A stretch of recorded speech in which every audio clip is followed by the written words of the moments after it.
Hello, everyone, and welcome to a brand new episode of James Tea Podcast, where we spin the James and spill the tea. And today we're coming at you with another review bonanza, where Ryley and I review a bunch of records in quick succession in a sort of speed run to get out our thoughts, because we have been a little bit inconsistent recently about releasing episodes. Sorry, life is hard, but we have missed a lot of significant things that we do want to talk about. So we've got a good collection of records that we have all kinds of thoughts on. What are we going to be talking about first?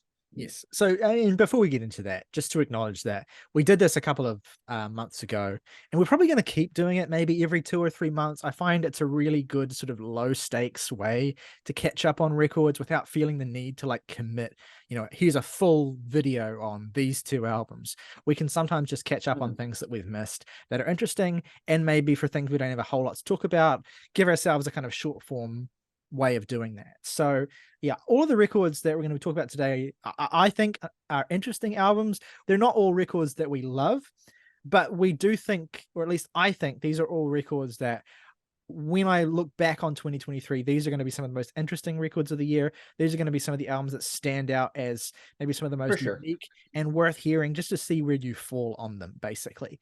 And in some cases, they're just albums that need a little bit more exposure than they're getting. And that's certainly true, I think, of the first album we're going to talk about today, which is from English dream pop, baroque pop band, The Clientele. Their new album, I Am Not There Anymore. Now, you might have heard of The Clientele. They released a series of extremely beloved, sort of insular, beautiful, cold dream pop albums in the early 2000s, records like Suburban Light, Strange Geometry, and they have been around. They've stuck around for a while. They had a bit of a hiatus between 2009's Bonfires on the Heath and their last album, Music for the Age of Miracles, but they're back with this new record, I'm Not There Anymore, and this was getting a little bit of buzz from some critics that I followed around the time that it came out in July, but overwhelmingly, I just did not see people talking about this. I didn't really see people acknowledging this. And when I heard the album, that really stood out to me even more as an injustice, because this is one of the most intricate, beautiful, and frankly rewarding chamber pop records of the whole year. This album struck me with its unique approach, its colorful flavor, and especially its diverse array of applications of the Clientele's aesthetic compared to their early work, which is what I was more familiar with.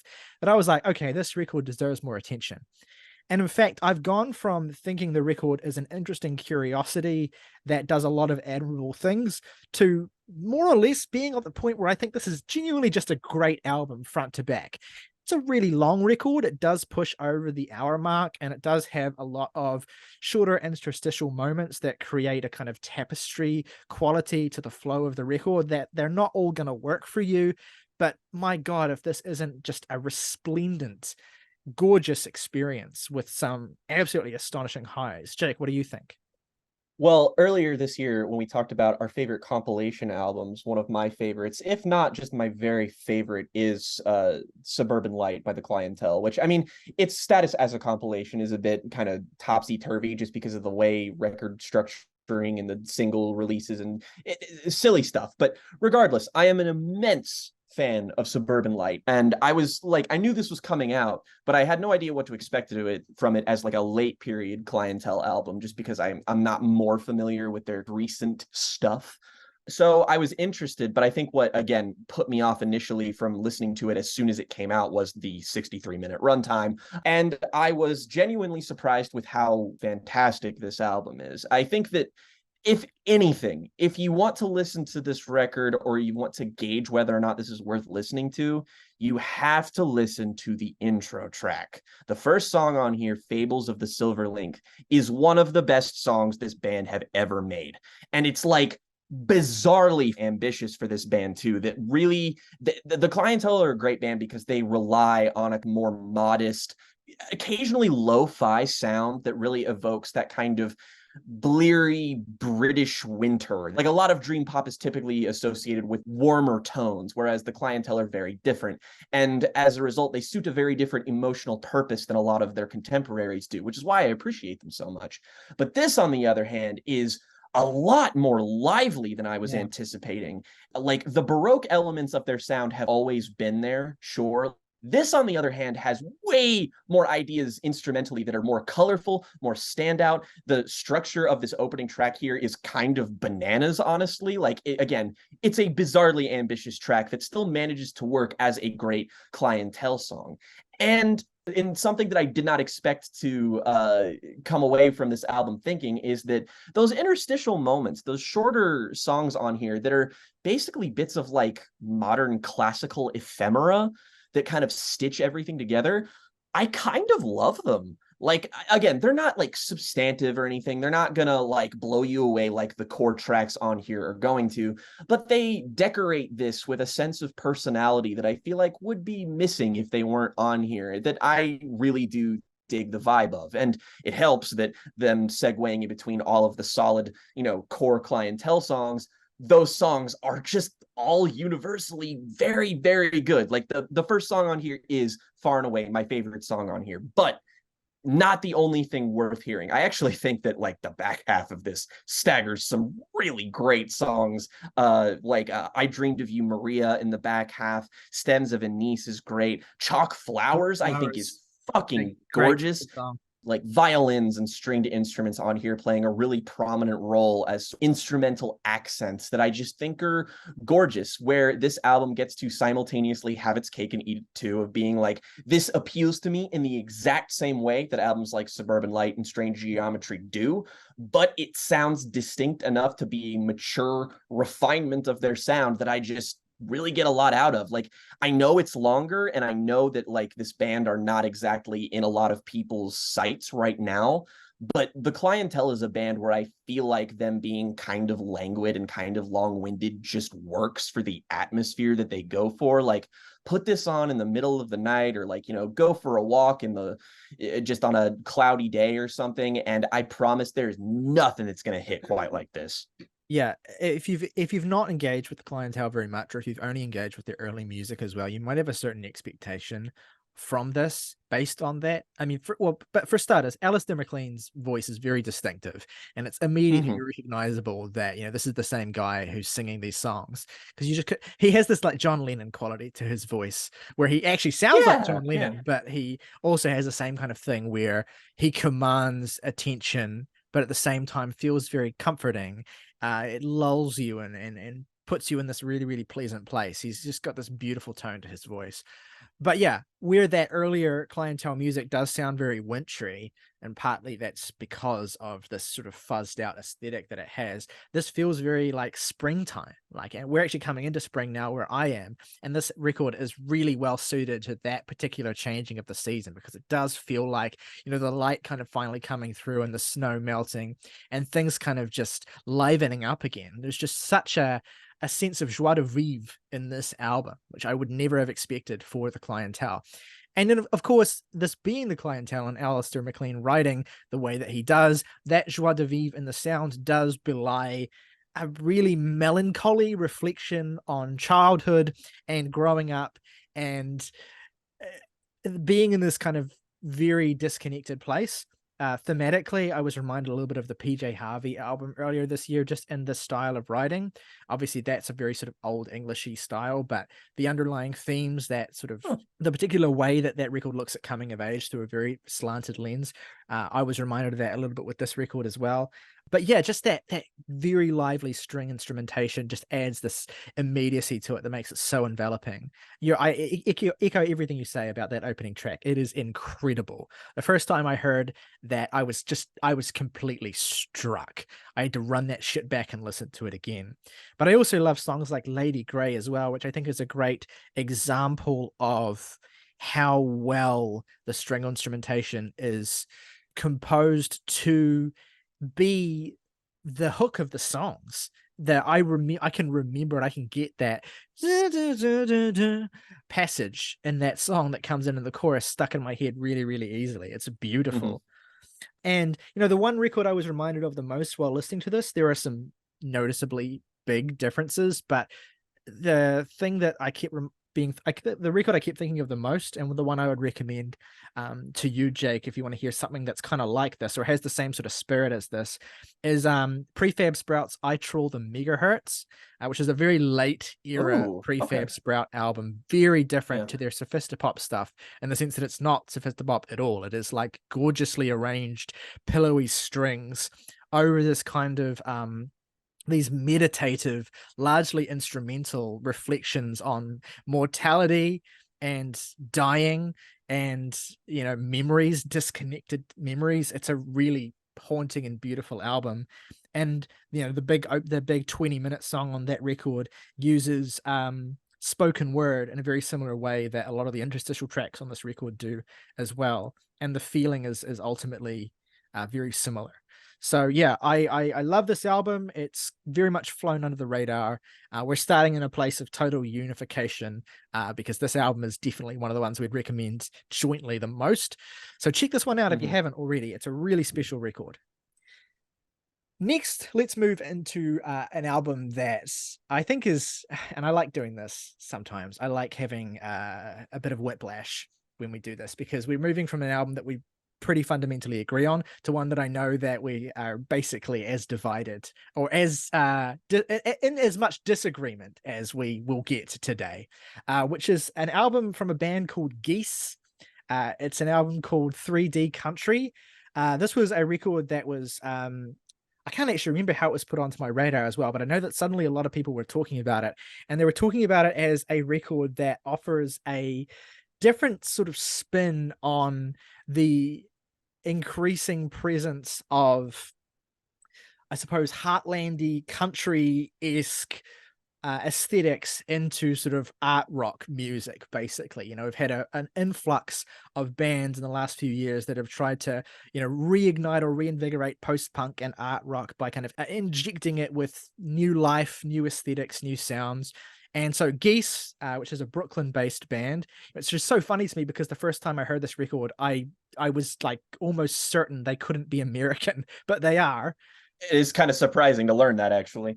Yeah, they feel so like either British or Australian or somewhere in between there. But this is a really unique album. The particular style that this record has, the particular sound, the approach to art punk that this record has, and the very idiosyncratic vocal style that it adopts as well is going to be not for everyone, as we're about to demonstrate. But it is certainly striking. And for reasons I'll get into, I adore it. And it's interesting because, and I feel like you might bring up certain reference points or certain bands that we've talked about in the past where this kind of in your face and sort of self-aware and postmodern mix of styles like this has maybe not landed for us as well. But I find myself really, really taken with this, and I'll reserve my thoughts a little bit because I want to hear from you, Jake. I know this has not landed with you, but I want to hear what your experience was with this album because I kind of thrust it on you a little bit, and I did do that knowing that you might hate this, or you know, I wasn't sure what your reaction would be essentially, but I wanted you to experience it because I wanted to get your perspective on this particular approach to the weird genre fusion this album is going for. Well, lead off, I definitely don't hate it. And that's kind of part of why it's so frustrating. While listening to this, I was inundated with like this almost internal third person sense of like, I completely understand why somebody would love this, like completely. And I felt such a disconnect from that third person because this album makes some choices. And I want to circle back to the vocal presence. I will say it gets easier as the album goes along, particularly because the vocals are probably a little bit more versatile in terms of their employment than the first couple of songs lead you to believe. But let me just say that when I first listened to this and I heard the first two songs, I was like, oh my God, I'm going to hate this. And Rest assured, I did not feel that way about the entire album, but on specifically songs like the opener 2122 and 3D Country, I can only describe the vocals on here as sounding like a cartoon parody of Scott Stapp. Like it is just striking is certainly one word. I would call it bludgeoning. And I don't even necessarily mean that in like an awful way. It's just that if you hear this guy's voice and you're immediately just like, nope, this is going to be a rough, bumpy ride for you, because it's not the last time that those vocals show up. Again, there are songs on here like Endure or Tomorrow's Crusades that they kind of come back a little bit. And I won't lie, regardless of what the song itself is doing, is so front and center. It is very difficult to distract myself from it. That being said, there are many admirable things about this record. First of all, I think one of the coolest things about it is the overriding influence of metal on this that I didn't really expect just by like the tags that this had and the way it was described. Like there are moments where this gets properly pretty fucking heavy. And I was kind of like, I was taken off guard by these moments. And for the most part, I think they actually work. They're pretty satisfying. They're interesting. They're always decorations and accents. They're never really like present sonic elements, but I still appreciated them nonetheless. And there are songs that do kind of get on better footing with me. For example, the song Cowboy Nudes, much better than a song called Cowboy Nudes should probably be. I See Myself, same thing. The unquestionable highlight of this album, which again, it doesn't bowl me over like I think I would want it to, but I feel like if you listen to this album, you have to listen to it for Gravity Blues. A genuinely great song, ambitious, soaring. This is like this music at its most satisfying. And if you can get on with it, I think that this album will do just that. Is that like everything here has such an impact. Everything on here hits you like a sledgehammer. And as to whether or not that'll be a good thing, that remains to be seen. But again, if you get along with it, like I could just, the Southern rock vibe of this is like art punk Lynyrd Skynyrd. And like, there is something that's like very primal and bass about that, where I'm just kind of like, there's some songs on here where I'm just like, yeah, this kind of fucking it just kind of goes. And then there are other moments where it feels like these songs are just solely constructed out of disparate details, where I'm like, I can see why you can find this like really creative and engaging, but I'm just like, I have no leg to stand on here. What the fuck's happening? And occasionally that's a bit too disorienting for the fundamental nuts and bolts experience that I feel like this maybe should steer more towards, at least to appeal to me more. Yeah, I get that. There's like a weird, like paradoxical space this album exists in. It's like this thing where it's like it takes this sort of Southern rock style and situates it in this like incredibly futuristic space. It's kind of got a Kurt Vonnegut sort of thing going on in that respect. Yeah. And I love the way that is realized here. I love the kind of weird sense of wrongness that you get from hearing this particular style with this particular aesthetic and produced in this particular way, and then with this just incredibly commanding vocal presence at the center of it. Your enthusiasm for Gravity Blues as a highlight and as a standout and as a song to go to the album for is what I would direct to the song I See Myself, which is one of my favorite songs of the year. The raw, just like, I see myself in you of this. That hook has been just completely, it's a big fucking hook. My brain ever since I heard this record. And I'm just blown away. Like, I'm surprised how much I like this. Like every time I listen to this, I'm just like, fuck, this hits. It just really hits the spot for me. And the continued dynamism, but also just the energy that this album brings.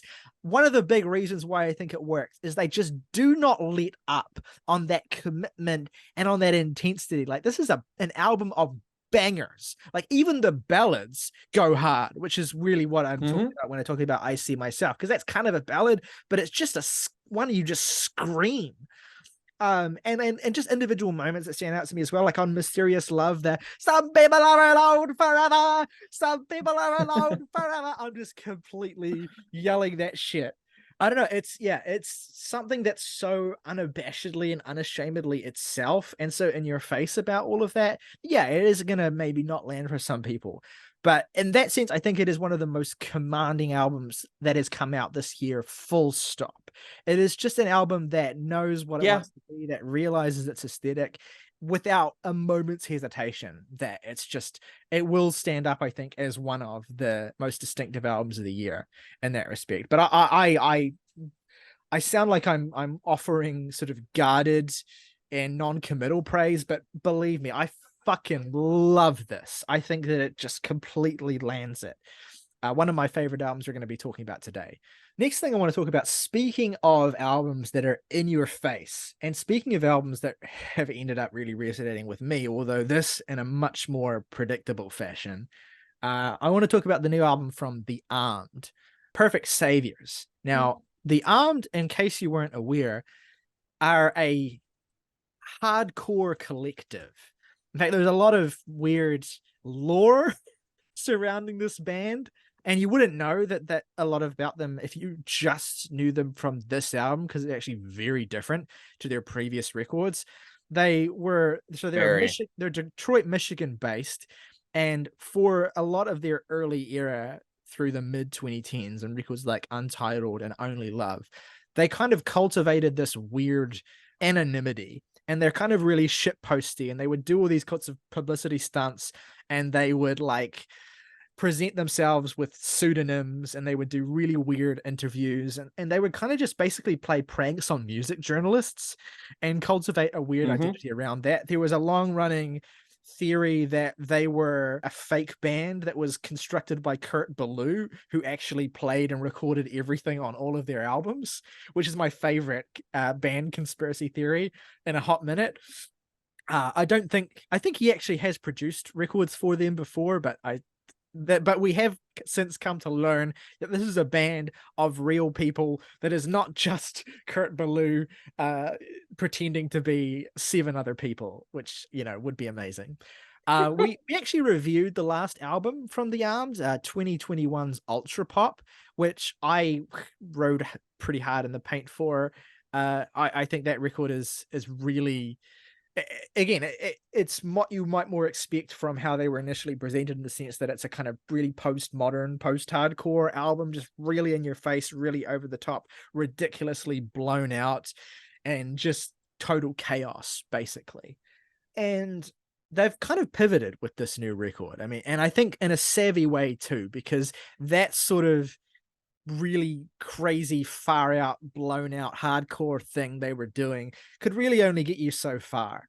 And what they've done is, I'm sure they didn't do this just for me, but maybe they did, is that they've pivoted into the most Riley core direction possible, which is that they have pivoted into they've dropped almost all of the hardcore, and they've pivoted instead into this weird amalgam of like mid to late 2000s indie, where it's like all of these different things that so many indie rock bands were doing in the 2000s, like all this weird blown out dance stuff, all this acidy psychedelic shit, all this hard edged, like, it's actually a really difficult album to describe. The singer sounds like Julian Casablancas of the Strokes, and so ultimately The Voids ends up feeling like an obvious reference point. But really, it's just like it's so many different things in a blender. It's a bit of Death from Above 1979 in a blender, where it's got that kind of dance punk thing, but it's also got a little bit of Animal Collective if they did a whole lot of coke and were like nepotist children of millionaires. It has this weird sexual energy to it as well that's really, really difficult to describe. I described it in a group chat as music for evil non-binary rats to plot and scheme to. It's like if Animal Collective did coke and listened to Nine Inch Nails and performed satanic rituals. It's just so weird and so my thing, in a way that I just did not expect this band to do. Like, I really enjoyed their last album. I love the spirit of it. I love the kind of fuck you energy of it, but I didn't expect them to kind of throw away so much of what they had built on and make a new kind of chaos that really resonates with me. And I think a big part of it is that they really lean into their talent with great grooves and their talent with great sort of energetic presence and rhythm, and their ability to take these harder edged, rougher aesthetics and really kind of turn them into this frantic, brilliant, crazy industrial dance music. It's just again, like with the Geese album, but in a totally different way. It's so idiosyncratic that it's not going to be for everyone, but it's also just so commanding, and the best moments are so just really satisfying that it just gets under your skin. I have more to say about it, but I want to throw to you at this point, Jake, because I kind of threw you in the deep end a little bit with this as well. What do you think of this weird ass album from this weird ass band? Of all of the albums that we're talking about in this video, I think I listened to this album the most this week because very memorably, you were quite frustrated with everyone on the podcast's inability to get into either of the albums that we covered the week we covered the last Armed album. And I was definitely the second most on board with that record of everyone else, but I couldn't help but feel as though its commitment was also its kind of undoing, and that I was like, I just don't know how to reconcile the fact that this band and what they are doing with this ultra heavy compression is also what keeps me from loving it. And but that's also what's special about that album. And I'm just like, I don't know, fucking like I enjoy it, but like I could enjoy it more, but that also means that I would probably think that it's less unique, but like whatever. It was phenomenally frustrating too, just because I remember the first song on that album gives you a very distinct idea of what you think that album's going to be, and then the rest of the album is basically nothing like it. And unfortunately, I kind of feel exactly the same way about this album, but for like totally different reasons. For example, the first song on here is Sportive Measure. I mean, there's no better way to say it than I just think this song just kind of kicks fucking ass. Like, it has lots of things about it that are really abrasive and not for everybody. But like, again, the thing I like most about this album that does push it over into me being in the green for it is it's dancier. Like this kind of weird, arty, hardcore sound melded into something that makes you want to move.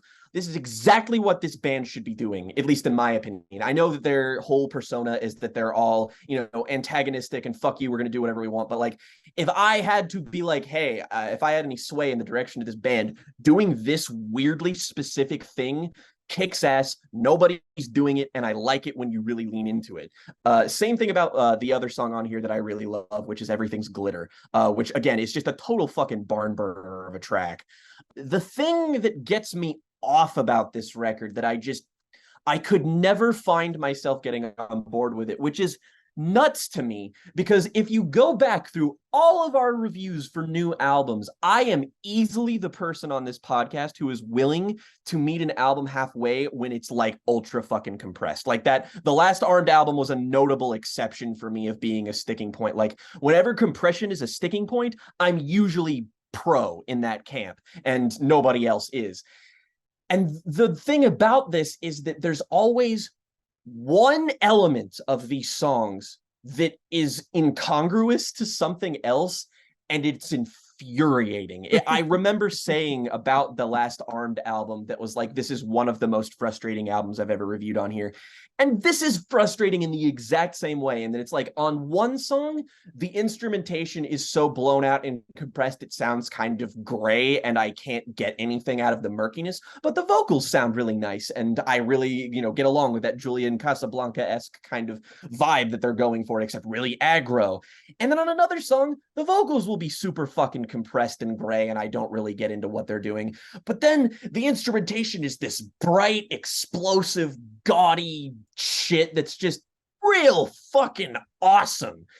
And these two things rarely ever align in ways that I feel like complement the experience to me. And it makes particularly the back half of this so fucking frustrating. I love a lot of the spirit. I love a lot of the sound. It's just, again, there's so many albums I listened to this week where it's just like, on the one hand, there's this, and on the other hand, there's this. And in the middle, it's And this is maybe the epitome of that.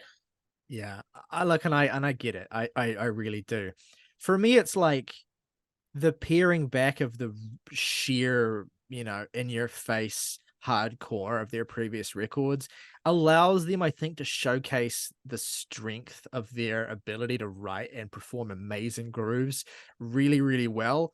And then and then complementing that with this infusion of this weird psychedelic dance approach just adds so much color and so much life to the music that I feel like really makes it just deliver on the promise of this band beautifully. It is a little bit of an inconsistent record. There are some moments where it doesn't really work, and there are certainly some moments where I think the hook writing and the songwriting is so strong that it leaves some parts around it wanting. But for the most part, I'm just so on board. I think everything that I love about this record is so beautifully encapsulated by the first song they released in advance of it, which is the song Sport of Form. It's like the most sort of schizophrenic song on the album in a certain sense, and that it's just like 500 different. Julian Baker's on it. Julian Baker comes in on the climax of this track. It's like it starts out with that blown out bass hit and these kind of echoey vocals, and it just kind of iterates through these different passages of intense, raw indie kid neurosis. And then it has It's the like if most Merzbow covered Animal Collective. And then it has the most cathartic outro of maybe any song I've heard this year, to the extent that I had this song on repeat as a single so much. I was stunned by this song, and it still sits right in the middle of this record as one of the most just sort of expectation defying things they've ever done. And then the other highlights are much easier to enjoy or much easier to describe the appeal of. Songs like Everything's Glitter, songs like FKA World, songs like Liar 2, those are basically just all the other singles, have incredibly satisfying grooves and great hooks. I really love the song Burned Mind as well, and Vatican Under Yeah. Construction. And the most distinct and unusual song on this record, the closing track, Public Grieving, Public which grieving. is this Yeah. incredible, like, art pop jazz fusion inflected rhythmic thing going on that's just totally unlike the rest of the album, and feels like the band leveling up in a way that you wouldn't even like predict. There's Totally unlike any album. You will not hear a song like this ever again. it's just it blows me away every time I put this record on. And the beautiful thing about it for me is that as I've adjusted to and gotten over the shock of what the album does and the weird places it goes to, that has not worn off the joy of the record. Or, the joy of the record doesn't just come from the shock and surprise of it. It comes from, when that wears off, how much fun it keeps being, how just absolutely ridiculously body moving this thing is, how much I groove to it, how much I just get a wicked smile on my face, especially from that run of songs from Everything's Glitter, Burned Mind, Sport of Form, Patient Mind, like those 4 songs in a row. And then getting to Liar 2 at the back, and with that kind of that incredible hook that song has with that serrated synth.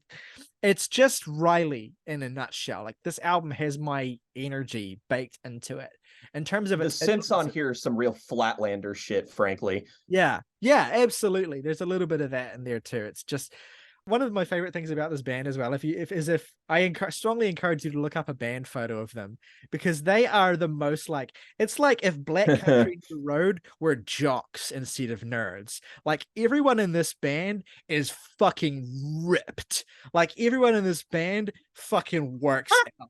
Like, they're fucking like No one skip leg day. they're cartoonishly muscular, and it's just like, it's so funny just to see, like, never before is there a band that where you feel like these motherfuckers are hitting the gym to be able to do what they do musically. Like, there's just such a fucking ridiculousness to them, and I'm completely won over by it. Moving on to the next album I want to talk about, and this is another one. This is one where I'm particularly annoyed we didn't get a chance to really highlight this proper in a Jams and Tea, main review slot, because it's an artist that we've consistently rode for, one of our most glowing collective reviews was for this artist's last album. I'm talking about Genesis Owusu, the Australian polymath, the massively talented, very singular force of nature that he is. His new album, Struggler, the follow-up to the brilliant, sensational Smiling with No Teeth. Jake, I know that you are fully writing for this album. Why don't you tell us a little bit about how this record delivers coming off the back of that last album and what's so great about it?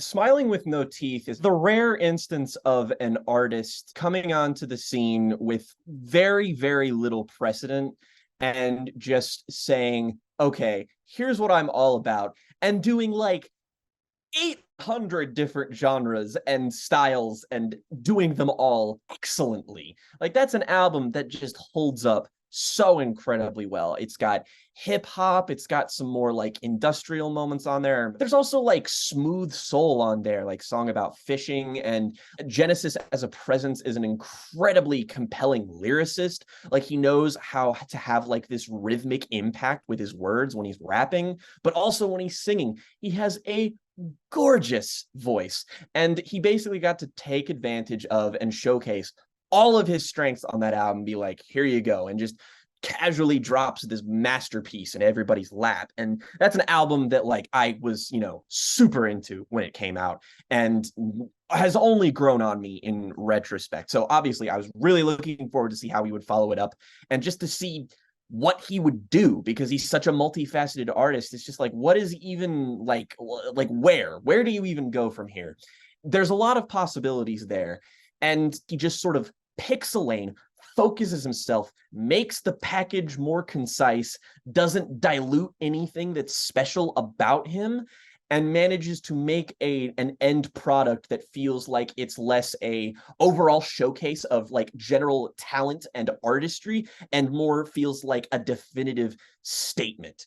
And that's what Struggler is to me. And good God, I fucking love this album. I have been listening to this nonstop as soon as it came out, just because once he dropped the single "Stay Blessed," I heard that and I was like, I can feel it. This is gonna be something special. And then I listened to it the night it dropped, and man, let me tell you, every time I got a moment alone in the hallway, in the freezer where I work or something, I was like, just this is the most fun I have had with an album all year. Because while everything here is significantly more narrowed and concise and focused than Smiling with No Teeth was, there is still a lot happening on this album. Throughout this entire thing, you get a blend of dance punk, of synth punk. I mean, there is kind of a post-punky edge to this. There's lots of smooth and neo soul, and it's all kind of wrapped in the sort of like hip hop packaging, and that I could kind of call it a hip hop album, but it's also not really. The rhythms here are just locked into place. Genesis rides every single one of these with such confidence. Lyricism all over this thing, I feel like, is super thoughtful and matches the ambition that he went for before. Just because not only is that album a very like, wide array of sounds and genres and styles, it was all anchored by the fact that Genesis was talking about issues that plagued him very personally, embodied by the central metaphor of the black dog. And on here, he takes on a new animal metaphor, the very Kafkaesque roach, the idea that he keeps coming back to, where actually it's a pretty linear concept album about the idea of being this small bug on the run from God himself. And in every song, it's just sort of him in the battle for his own soul against the idea of mainly that of apathy to the world around him. And I feel like he's able to, in a very short, tight 38-minute long package, explore this idea and then eventually bring everything center stage in this album's final moment, the song Stuck to the Fan, which this album, for the most part, again, is this very heavy, rhythmically driven thing that will occasionally break away from that just to, give it a little bit more breathing room as an album with those more smooth soul moments. But Stuck to the Fan, oh my God, this album has a handful of some of my favorite songs of the year, but this one might very well be my favorite. It is an absolutely gorgeous piece of soul music that is almost overwhelmingly emotional. And again, it really cements where he finds himself at the end of acceptance of that which is inevitable around him. This whole album is like, it's called The Struggler. It's the idea that all of Genesis's problems, now that he's moved on from Smiling with No Teeth, a lot of them are mostly self-imposed. And once he's able to relent and accept that, the idea of being stuck to the fan and the fan being kind of circular, a lot of Genesis metaphors on here are really clever. They're really sharp. There's another thing that I love about it. Stay Blessed, for example, the single kind of carries over a theme from the previous album of taking a phrase that's commonly used by people that's pithy, or just like the, stay blessed. It's like the I don't see color from Smiling with No Teeth, where he takes a phrase and kind of elaborates and makes an ironic twist on that. And I love that about a lot of the writing on here. And then there are just moments where one of my favorite songs on here, Freak Boy, every single part of this song is a hook. Every line is a hook. Every instrumental idea is a hook. And he hammers that shit, and it fucking rules. I cannot tell you how many times I've been walking around work, not even listening to this album, where I'm just like, if ignorance is bliss, then I'm trying to stay blissful. I know you wanna. Oh man, it's like everything in here is just designed to be like this little kernel in your brain that just stays there. The bass lines on here, the most consistently amazing bass work on any album this year. This is like Thundercat shit, one after another, especially on the song, which, I mean, fucking That's Life, a Swamp is a Thundercat song. He sounds exactly like him. It is uncanny. Hell, there are a lot of moments on here that actually sound like they could feasibly be produced by Flying Lotus. But then again, it pulls back, and there are the soulful moments like See You There, for example, the second half of That's Life, which is a really kind of structurally ambitious song, or even the end of What Comes Will Come, which the first half of which really driving, really central, and then the second half just opens up and envelops, and it's just every single idea on this album feels like it is full of magnificent details. The Jimi Hendrix guitars that are watery and all over this, the synth lines that are just so big and crunchy and satisfying. Everything about the way this album sounds, the way this album moves, it's just the ideal sophomore album from a promising artist for me. I'm impressed by the writing, I'm impressed by the sound. And another thing that I think is just an interesting tangent as to how this kind of parallels another one of my favorite releases this year, which is the new Eve Toomer album, in that I think that there is a lot of similarity between these two records, not just in sound, which they do kind of flirt with same kind of synth and dance punk and post-punk ideas, but specifically in the thematics and how both of these artists are directly opposing themselves to the idea of God. And on the Eve Toomer album, that is Eve Toomer against God, fighting and overcoming and ultimately consuming God. And Genesis here is running from God. He is like, it's intimidating him. It's like it's this ever-present force, this anxiety that eventually he has to relent to and accept. And I find the similarities and differences of how these two artists tackle this to be really interesting. And for as many similarities that they have twice as many differences. So I adore it to the moon and back. I have been playing it nonstop, and I will be playing it nonstop. In terms of like soul and funk albums, I cannot remember the last time one captivated me like this does. There's a really interesting idea to the metaphorical approach of the cockroach on this album. I mean, you highlighted as well how on the previous record there was that recurring motif in terms of an animal metaphor of the dog, of the black dog, all of the different things that can mean, the cultural connotations that phrase has, the different ways that can be explored. And in using the metaphor of the cockroach in this record is a way into a really interesting idea, which is, what is the relationship with God of the most hated or despised or lowly creature? Like if God is real, and if God is a force, and if God is the creative force of the universe, what does how does that reflect on a creature that is regarded as the most despicable, the most lowly, the most unredeemable? essentially? How does that reflect? You know, if a creature exists and is viewed in that way and seems to occupy this, you know, useless space, how does that then reflect back on God, and what kind of relationship exists there?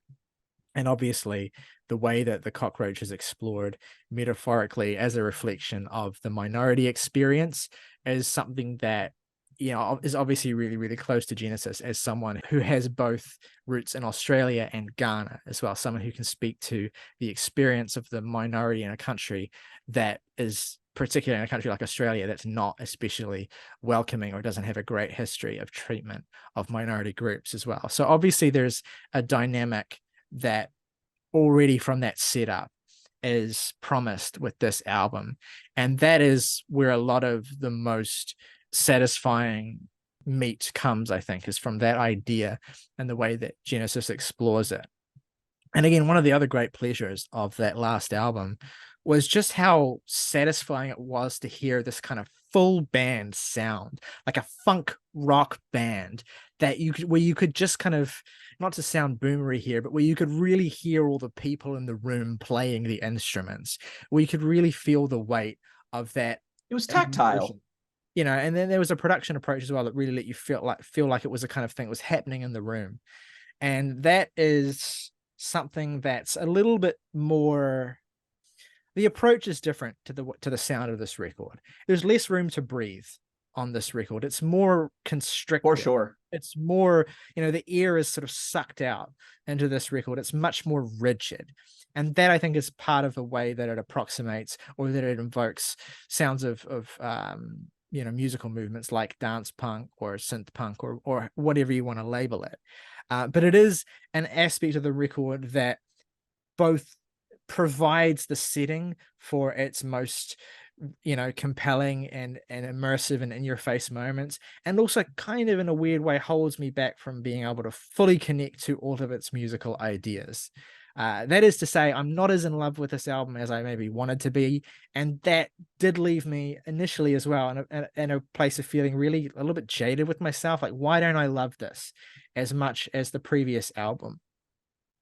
And it's just that dryness doesn't always land for me, and sometimes detracts from the power of these songs, some of which can feel like they contain really, really interesting ideas, but don't ultimately amount to much. Songs like The Rope, songs like Balthazar, songs like Unfortunately for Me, Stuck to the Fan, which after hearing your very effusive praise definitely makes me want to go back and reconsider that. And I think that's really emphasized for me just because of how fleshed out and surprising and dynamic and multifaceted so many of the songs on that previous record are, that it is a comparison that hurts it for me a little bit here. That said, though, there are definitely great songs here. There are definitely great full realizations of the ideas and themes that Genesis is invoking here. I think it opens really strong with Leaving the Light, which is just such a great mixture of that kind of funky, groovy thing with this sort of synthetic electronic style that melds the two worlds really, really great, really, really well. My favorite song on the record is absolutely Tied Up, which is just like so good. This is the one moment that for me reaches the same heights as the previous record for me. The groove is just incredible. The hook is unrelenting.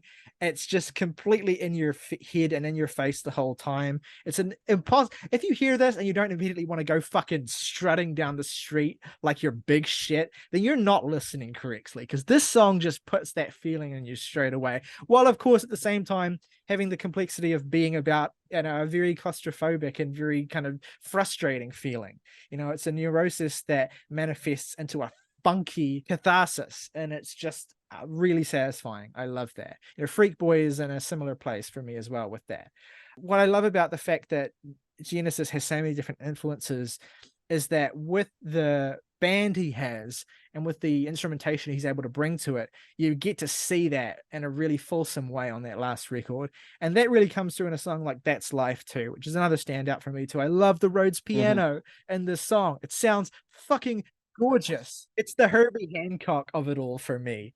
Like that's just delicious and beautiful. And again, you've talked about the presence of the bass. That's a huge part of how Genesis builds foundations, and he leaves the bass in a really heavy and present part in his songs, and that is obviously a part of the impact of the music as well. But yeah, I do like some of the more restrained moments a lot. Like "See You There," I think is a gorgeous song. I just absolutely love. Beautiful. But yeah, the whole thing does leave me feeling a little bit torn, because the best songs are fantastic, and the conceptual core of it is a really quite eloquent and thorny, but I'd say very beautiful, like, furtherance of the ideas of the previous record in a new way. So yeah, I fully applaud that. I wish I loved the entirety of it. I wish I loved it as a whole. I wish that songs like The Roach and The Old Man and Balthazar and Oh, the Roach, Balthazar, those are moments that took time to grow on me as much as the other proper stuff here. Though, I will say, just as closing thoughts here, on Stay Blessed, the moment that noise rock guitar that sounds like he just plucked it right off of The Powers That Be by Death Grips. Like, as soon as that comes in, I could punch a hole in a train. Like every time that happens, it is the hypest shit in the world. Like every time I've needed like a little boost of just like I need something to just like a little spike of adrenaline. I need that. And the one thing that you touched on in terms of like the core metaphor and the sort of like themes of the record that really like I think makes everything feel like really circular and well designed is that it's the ultimate conclusion that he comes to of like just general like acceptance of the inevitable. What is the purpose of this lowly being, this tiny little despised creature like a cockroach? And God, you would inherently be like this high magnificent creator of all. It's like the complete antithetical to one another. But at the end of the day, even though they are like their existence is totally opposed, one created the other, and the Roach is something that can survive basically anything. And that's the solace that Genesis finds in. And I find that perspective to be really interesting. 100%. Like, it's this idea of what does it mean to struggle and what does it mean to survive? And do we need to maybe reconsider how we apply ideas of giving up or of because like the idea of if you exist within a persecuted group and you choose not to struggle against that for the sake of your own survival, what does that mean, and how are you treated? And there's some really interesting ideas about how you cope with struggle and how you choose the things you do in making the choice to survive that suggests some difficult questions. And I appreciate that aspect of what Genesis is doing thematically. Let's move on to arguably the biggest artist we're going to talk about today, just in terms of general popularity and people's awareness. An artist I've actually been wanting to talk about on the show in some capacity for a while. Not because I'm a fan, although I would say that I do like this artist's music. And I actually think in general, in terms of how people think of them, I just think their talent is underappreciated. And a lot of what's really, really interesting about them is maybe glossed over in the general discourse or the way they're considered in terms of, I don't know, pop music history. But I want to talk about this new album from Hozier, Irish singer-songwriter, who's just released his third album, Unreal Unearth. This follows 2019's Wasteland Baby, which itself follows 2014's self-titled record, which launched Hozier's career with the massive single Take Me to Church, which even if you don't know that you know it, that song was just enormous. And ever since then, I find myself fascinated by Hozier. And part of this comes from the fact that my ex-partner is a huge fan of Hozier, so I just had a lot of exposure to him, and I came to understand and know a lot more about him than I would have otherwise. But he's a fascinating artist. As I mentioned, he's an Irish singer-songwriter, and his Irish heritage and the cultural context of Ireland informs his writing a lot. Right back to Take Me to Church as well, which is a song that kind of sneaks in some pretty ruthless commentary on homophobia and treatment of minorities into what was largely perceived as a fairly bland pop soul song. He's always been the kind of artist who his writing has a little bit more depth to it than people initially realize. However, I think it doesn't quite have the level of depth to it that some of his most ardent fans would have you to believe. So it's really, I feel like I've got to be careful when I'm talking about Hozier, because I think Hozier's a really interesting artist and a good writer who is simultaneously, his talent is underappreciated by people who don't really listen to him, but maybe overappreciated by the people that really, really write for him. And I don't mean to say if you love Hozier and think he's one of the greatest, that you're wrong. I just feel like, he's a moderately talented guy who makes quite good music and at times makes great music. But some people who aren't really into him think he's kind of stupid, and people who are really, really into him, I think maybe kind of hold him up a little bit too loftily. So I want to kind of just talk about him and talk about this new record, which I think, and again, having an ex-partner who was a huge Hozier fan, I have heard the last two Hozier albums a lot. I know those records really well. This is his best album. I don't think by a huge margin, because I think his first album is just like kind of a stealthily great, like a surprisingly well-rounded sort of pop soul album that has a lot of like just heart and soul baked into it. And Hozier is the kind of artist who gets a lot of mileage out of his power as a vocal performer, but also, the writing and the songs have a little bit more going on under the hood that sometimes I think the flashiness of his vocal performance can even obscure a little bit. It's tough, anyway, all this to say, Hozier's new album, I think, is a great way to kind of get into him, I think, if you're only familiar with Take Me to Church, because musically, I think it's his most accomplished album. It has a lot more versatility and variety in what it offers, while at the same time delivering what you would expect from the guy who wrote Take Me to Church 9 years later, basically. This basically sounds like that. There's a wider array of influences on this record than I would say on his previous records as well, which can be fairly boilerplate. Whereas here he's drawing from a wider range of sort of classic rock staples, as well as modern folk luminaries like Fleet Foxes. There's a whole range of things that Hozier draws from. And then there's the whole conceptual aspect of this record where it's inspired by Dante's Inferno, and it's a song cycle inspired by the 9 Circles of Hell motif from that book. I'm not super familiar with Dante's Inferno, but I'm reliably informed by people who are that this is a very detailed and literate and multifaceted work that integrates references from that work in a way that is more than just surface level. So I'll take that on face value. But I do find it to be a really compelling and really powerful record for the most part. Like Hozier's previous 2 records, it is a little bit too long. It does outstay its welcome a little bit too much. And it does, I think, falter in the moments where Hozier is most drawn back to the kind of template he came from. Like there are moments on this record where I think Hozier variates from this sort of basic, anthemic big boom pop soul, vocal pyrotechnics thing, and offers a little bit more versatility in composition that really showcases why people love him so much. I think songs like Francesca, I think songs like I Carry On, I think songs like Who We Are, songs like Abstract, songs like First Light, the closer on here as well, give you a really kind of well-rounded sense of what Hozier is capable of as both a musician and a writer. I also think that the collaboration with Brandy Carlisle, Damage Gets Done, is a really nice sidestep for him as well. It veers from the pop soul thing a little bit to do a bit more of a sort of straightforward collaborative thing.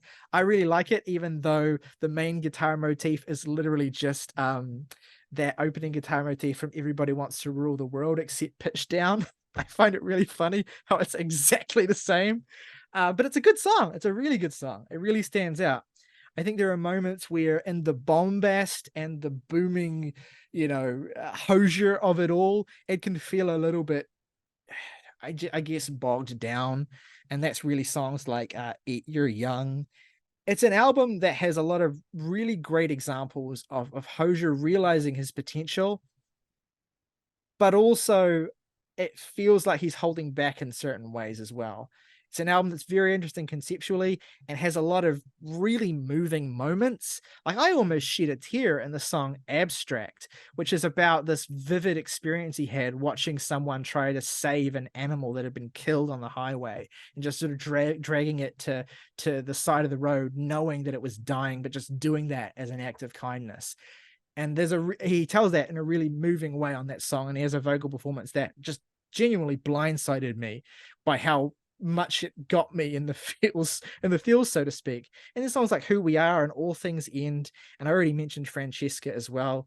I just think those are moments where the power of his voice really does lend to the emotional content of his writing. Whereas in the weaker moments, it can feel like the power of his voice is kind of all there is, and maybe even overwhelms or dilutes the writing. I wish I was in a more unequivocal positive place with this, because there's so much this album does that I think, man, this is the best Hozier has sounded. Just the musical depth of it is such a step in a positive direction for Hozier that ultimately, even though I'm not fully in love with it, I have to give it a strong recommendation. I have to say that, it is one of these albums where I start to understand a little bit more the hype around the artist. Um, Jake, what are your thoughts? Is this being again another album where I'm just like, we should talk about this, and you're just like, okay. What did you think of Take Me to Church before you even heard this, by the way? My thoughts on Take Me to Church are I work retail. Yeah, I okay, hate that song. that's fair. It's not really because of any like distinct thing. It's just like I'm just fucking tired of hearing that goddamn song. There's nothing really about it. It's just like the big kind of pompous vocal performance. I'm just like, no thanks, I'm done with this.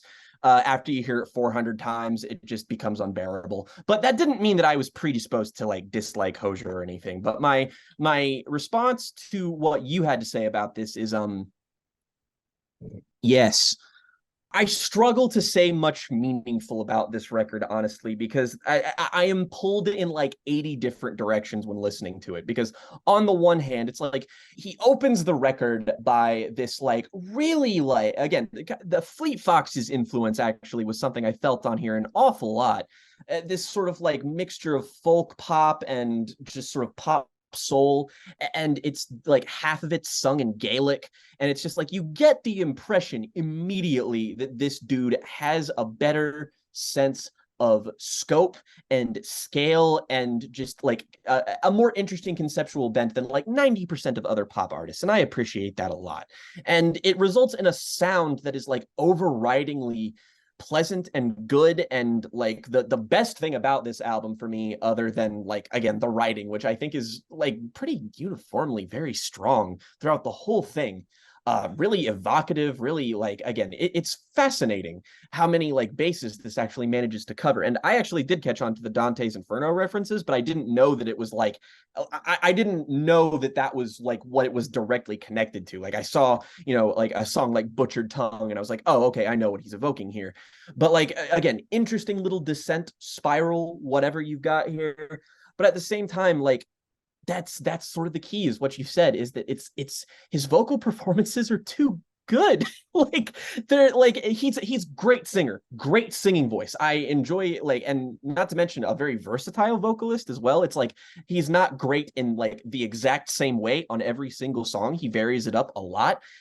I think a lot of it is that like there are moments on here that like you said that and a lot of people are saying like the standout song on here is Francesca, and I think again the vocals and writing on here is really strong, and the production is like way like it just puts everything but his voice in the background, and it just really fails to animate me. And a lot of this album does that, is that there are moments where I feel like things really do stand out. My favorite thing on here probably being All Things End. Like I really love the kind of choral swell that happens at the end of this song. Like this is one of the few moments where it actually does really animate me emotionally. Whereas on the rest of the album, it's just like again I'm listening to this, very well performed vocalist, and it feels like the instrumentation is well composed, thoughtful. Why can't I hear it as well as I'm hearing your voice, Mr. Hozier, sir? And that is just an overriding thing of like, it's kind of like the Armed album, honestly, is that the problem I kept having with it is that like one very key pronounced element of the song will be super strong and everything else around it sounds like wallpaper. And I'm like, why? These things are good. Why don't you push them forward? And then when that happens for an hour, man, the second half of this fucking Yeah, look, fair enough. I can't hold it against you. I again, it's definitely a thing where I enjoy this more than you do, and especially as someone who's listened to Hozier a lot and really gotten a sense of his progression. This is a really satisfying album because so many of the things where I was like, I wish he would do this, or I wish he would fill his sound out in this way, or I wish he wouldn't have his songs produced like that. All of those are addressed here. And it's a song where the things that work best for him and the things that support his powerhouse vocal and his writing style so well are largely found here. It's just that it still feels like there's further he can go. It still feels like there's a further gap he can bridge to make it feel more immediate from moment to moment. And I do think that's where the length of the record does start to let it down a little bit. But look, overall, I wanted to talk about this just because, even though I'm not as passionate about it as I would want to be, and certainly not as Hozier's fans are, I just wanted to say, I think this is his best album. I think it's worth hearing. I think that it's surprisingly emotionally compelling and genuinely deserves to be remembered when we think about albums this year and we think about some of the most conceptually beautiful and ambitious and well realized records that have come out this year. I think there's a lot to love here, and yeah, so I wanted to mention it, even though knowing it's very much out of the realm of the stuff we typically enjoy. And we do my, have my coworker knows I review music and asked me if I was going to review the new Hozier album, and I was like, I mean, I guess. Yeah. So it's a good Oh. so it is a good record and it's worth hearing, and I've already said that. Let's move on to an album that there's much less need to hedge our bets on because we're both pretty unequivocally positive about this. This is an album I've been looking forward to this album so much, so much. When the first single dropped, I instantly proclaimed it on Twitter as my song of the year, and that has not changed. The album is the new record from Ratboys, The Window. Ratboys are an indie rock band. They have been a band I was completely unaware of until critics turned me on to, well, Stephen Hayden, let's be honest, till Steve Hayden turned me on to the song Black Earth, Wisconsin, which was the lead single for this, just after it dropped much earlier this year, and said, this song is amazing. I threw it on. It was an 8-minute odyssey with a 5-minute guitar solo. I was grinning ear to ear the first time I heard it. It just keeps fucking going, and you're like, oh my god. I'm not joking when I say So that it's that like 70% of this song is its guitar solo, and it's crazy. You spend the whole time going like, are they gonna stop ever? And it just keeps going, and it never stops being cool. Yeah. But the album and the band and what this is so much bigger than that. This is one of the biggest indie rock triumphs of the year. And it's funny because in contrast to records I've been extolling the virtues of, like the Geese album and the Armed album, it's a triumph through such modest means. This is not even remotely close to reinventing the wheel in any way, shape, or form. It is just, right on boilerplate meat and potatoes indie rock, but it is just delivered with such passion and such vigor, and just it hits that template so well that you're reminded of why you fucking listened to music in the first place. You're reminded of the kind of classics that made you fall in love in the first place. In that sense, and the kind of elemental simplicity of this, but in how perfectly it executes that template, I'm reminded of records like Expert in a Dying Field from the Beths last year, or Blue Rev from Always. Two records I loved that were like I love these because they do something so simple and so like standard, but they do it so fucking well that it's like you remember Yep. the power of it. And you remember that like innovation, quote unquote, is not necessary to deliver a truly great record. And that's what this is. I mean, it's an immensely emotional album that I cannot stop listening to. I think the overriding thing I take away from this is that it's like this album is distinctly for a subset of people, and that being people who are like heartbroken that there's probably never going to be a third great grandpa album. Because, like, No, there again, is. They're recording, I'm pretty sure. oh, well, first of all, thank fucking God. Second of all, if you need something to tide you over in the meantime, here you go. Because this does that like really crunchy, satisfying grunge pop sound that they do really well. And of course, the lead vocalist does sound a whole lot like the lead vocalist of Great Grandpa.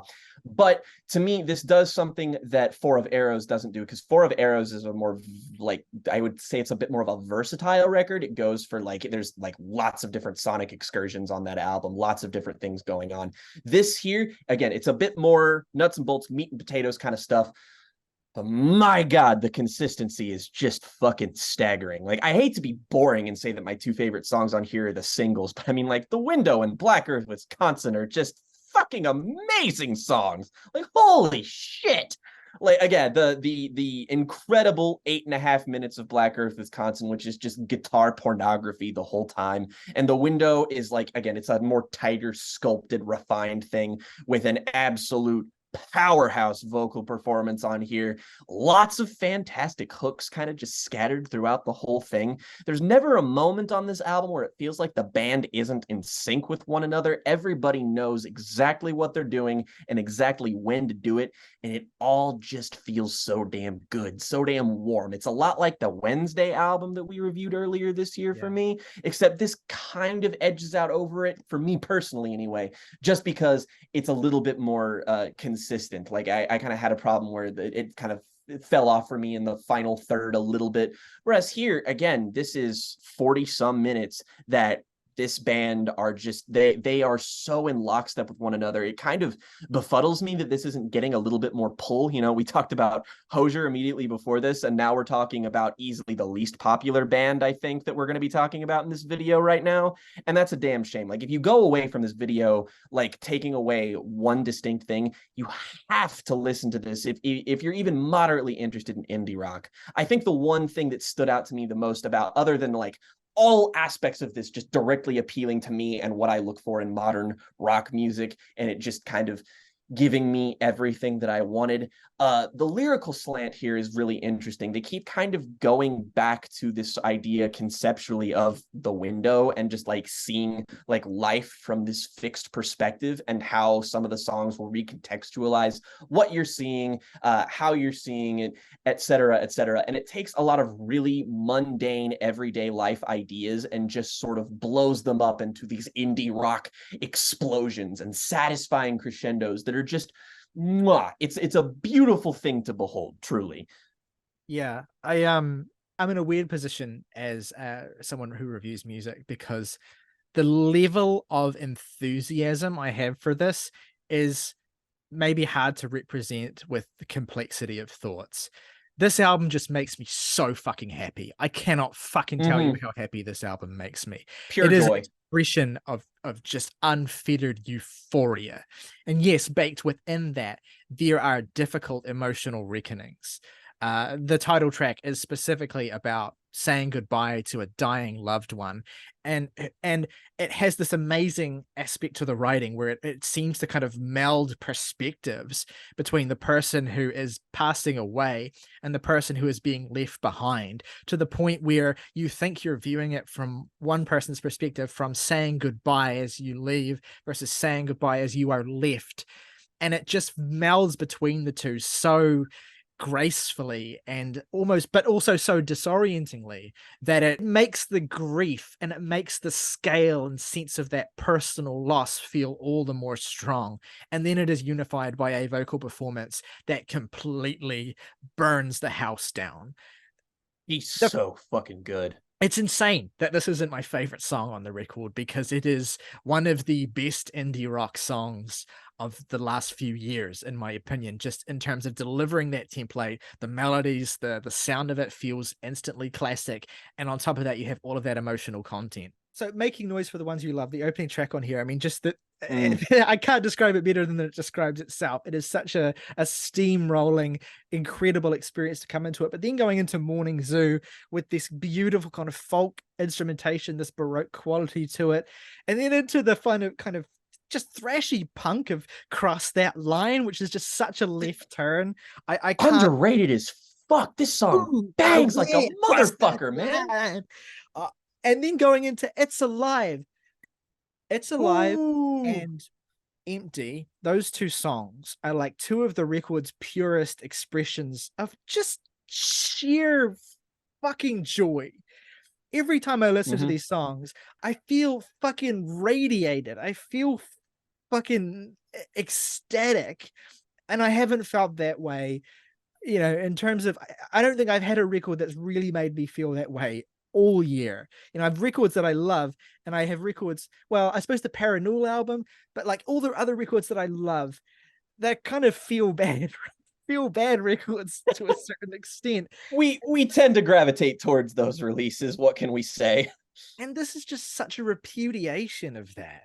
I mean, even in the Mm-hmm. record's darkest moments with a song like No Way, which is, I think, the darkest it gets musically, it ends with this kind of Probably. swirling vortex as Julia sings, "There's no way you'll control me again," over and over and over again. Even in this kind of subsumed state, there's that sense of reclamation and of self-actualization that's so great. And then there's just little moments on the album that just make you feel like these guys are fucking showing off. Like there's a part in the song Break where there's this guitar line that comes through about halfway in, and I swear to God, it's like Robert Fripp-esque fucking tone that comes straight off of like Brian Eno, Another Green World, like Yeah. like St. Elmo's Fire, Robert Fripp tone. I'm like, what the fuck? Where did that come from? How do you just do that? I don't want to steamroll you here. I completely fucking forgot about this, but actually my favorite song on here isn't the two singles. It's the fucking closer. How did I not forget about this? This is one of my favorite fucking songs of the year. Holy fucking shit. I can't even really say anything special about this other than like you need to have the album's worth of buildup and context to get to and arrive at that point. But once you do, I promise you, hand to God, it will be one of the most satisfying musical experiences you'll have all year. God damn, it's beautiful. Absolutely haunting and it's stunning end of the record that has my favorite lyrical passage on the whole album. Drove to the graveyard where you were not. Found a nice Oh. little hill with an empty plot. I threw the wheels in reverse so fast. Lost in the headache, didn't look back, screaming, "What's the one thing you love? What's the one thing you love?" Oh, that's one of my favorite moments in music all year is when she just fucking hollers, "What's the one thing you love?" And you're just like, I am seeing the light. Yeah, it's the way she sings that, it's the way that she just sings I have over and over and Mm, over on Empty, and it's like a moment of just like celebration. It doesn't even matter what it is that she has, it just matters that she has it. And you're just like, fuck, I have it too. I was gonna say Whatever I it is, have it too. Shit. whatever it is. And it's like one of those things where you just take a moment to appreciate whatever it is in your life that is that thing you have. It might be something really small, or it might be your whole world, and you just get to bask in the feeling of what it is like to have that. It's the Yeah. album is joyful. And I can't emphasize that enough. It is a balm. It is a complete, Hmm. just soothing experience, and uh, I will. It's deeply life affirming, and I think that's kind of why we draw the great grandpa comparisons, not just because it sounds like great grandpa, because I mean, yeah, but that's at the end of the day is kind of facile. But in the same way that like I kind of walk away affirmed from both records, it feels like they are very like they're tapestries that acknowledge the darkness of being, a normal person and experiencing things like grief or loss or separation all of those things, but then, just reminds you that it's just like that is not everything that you are. It's not all consuming. And using these sonic templates to do that, it could come across as, standard or whatever, but it's, again, it's the vigor, it's the verve, it's the fact that everybody in this band feels like they believe what they are saying and what they are communicating with their instruments so fucking thoroughly that you have no choice but to be bowled over by the sentiments of this album. Yeah, absolutely. Even down to the like just sheer reminiscing nostalgia of a song like I Want You Fall 2010, where she's literally just like Uh, describing specific memories and experiences with one particular person. mhm. I get so much comfort out of that. I get so much. It's an album that feels like basking in the sunlight. A lot of people have been comparing this to the Wednesday album, and I definitely see it. It's girl led, guitar heavy, indie rock. But to me, they're like so diametrically opposed in terms of like mood and feel and philosophy as well. Oh, for sure. Like Yeah. The Wednesday album is that's a record about, going back to your hometown and realizing that you grew up in a place that festers with trauma and just kind of Sucks. breeds, abuse and horribleness. That's the hotelier, and this is always. That's the comparison, like, point there, where it's just like the breadth of the emotion is just so different. Yeah. And and like I said, there is darkness here. There's acknowledgments of the difficulty. There's that, refrain at the end of the longest song on the record. Does that black earth freak you out? And yeah, it does. But you forget about it for 40 minutes while this fucking thing is on. So God, this is the one. Let us know what you thought of any of the albums that we have discussed today. If you agree, if you disagree, some of them were kind of in the middle on as well. So if you feel strongly about, for instance, the Hozier record as well, let us know your thoughts. Let us know why it works. Whatever thoughts you have on any of the records that we've discussed today, I want to hear from you in the comments below. So don't be afraid to hit us up. We love your comments, and we Tell us love we're getting dumb or something. I don't know. we love getting to continue the conversation. If you enjoyed this, please consider giving it a like and subscribing to the channel if you haven't already. Both those things help us out a lot. If you want to go above and beyond and support us directly, become a member of the Jams and Tea family, get your name in the title crawl of every video on this channel, and have your album recommendation go to the top of our listen pile. You can achieve all of those things by hitting the join button for just $1 a month. Until next time, though, folks, rock over London, rock on Chicago, Staples. That was easy.